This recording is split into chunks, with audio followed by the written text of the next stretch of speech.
We saw the Papillion Monarchs have one of their best years in over 20 seasons in 2023. Hi, Sean Callahan with HuskerOnline as we continue our look here at the in-state tour. Let's look at the Papillion Monarchs led by head coach Tim Williams as his team coming off a playoff appearance a year ago where they really caused some damage throughout the season. Well, you know, that's one of the number one goals that we've had since I started there was to make sure that we're back as one of the more competitive teams in the Metro Conference.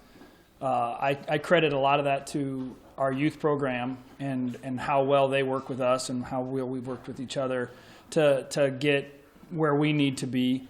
They have worked, you know, extremely hard getting the kids to stay in our program, stay in our school district, and do the things we're supposed to do. So it's nice to finally start to see after year 5 that our youth kids are now the ones that are contributing to that success. And it's no secret as you look at Papillion right now, they're going to be led on the line of scrimmage here in 2024. And one of those guys that will do the work here for Williams' team is offensive lineman Garrett Maley. Came in at 6'5", 250 pounds. He's receiving Division I interest as well from Nebraska, Northern Iowa, and a number of the Dakota schools, as well as Iowa, Minnesota, Kansas State, and a few others. I think just my footwork, right? Physicality.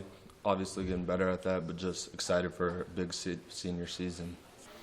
Obviously, Garen's been able to start for us since his sophomore year, so the fact that he has been a starter in that same spot for 2 years now, his growth has been immense, and his size obviously is always good to have.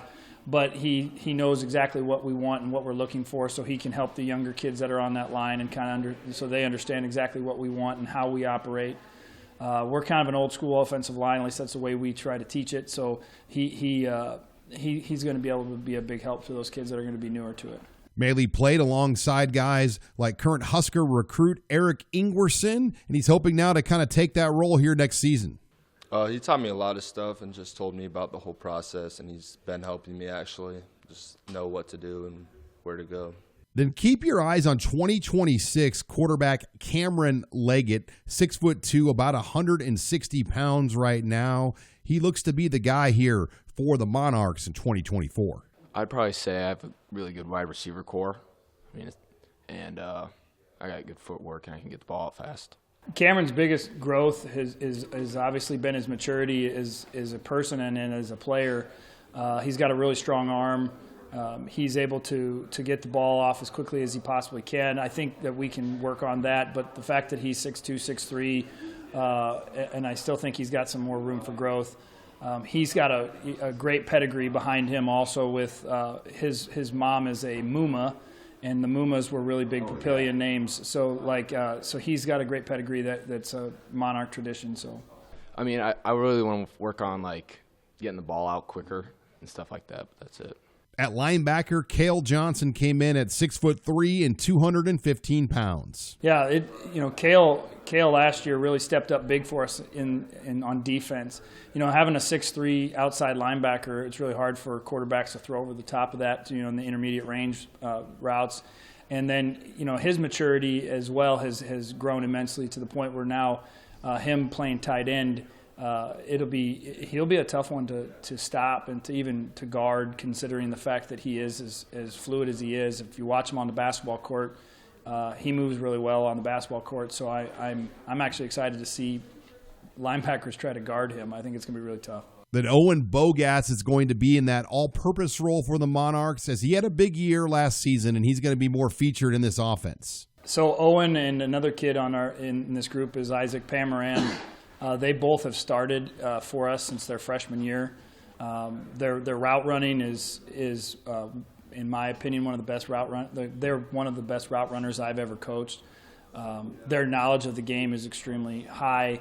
Owen has been a great leader this offseason, working with our kids and our younger kids, getting to know them.